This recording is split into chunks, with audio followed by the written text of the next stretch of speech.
जुगेश बाबू सोनम कुमारी नाचे तू मानी जी के टोलिया में जब आई मिठाई नाचे तू मानी जी के टोलिया में जुगेश बाबू सोनम कुमारी डीजे रिमिक्स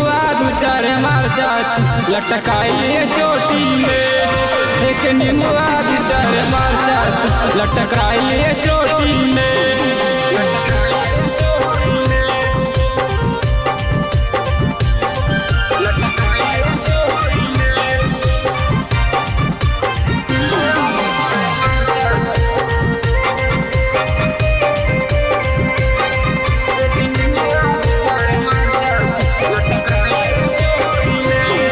जब पतरी कमरिया हिलाई मिठाउल मानी जी के टोलिया में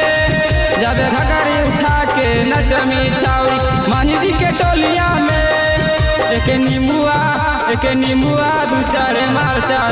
लटकाइए चोटी में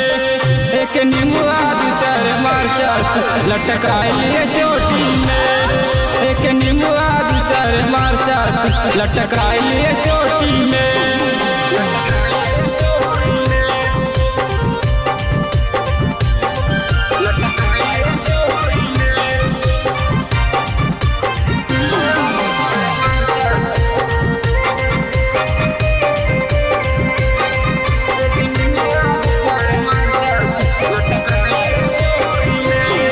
जब ढोली दिखाई मिठाई तू जुगे सवाया मिटवा के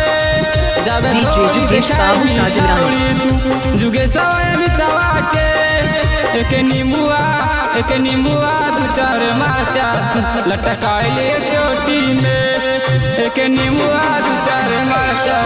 लटकाइए चोटी में एक निमुआ दू चार मारचा लटकाइए चोटी में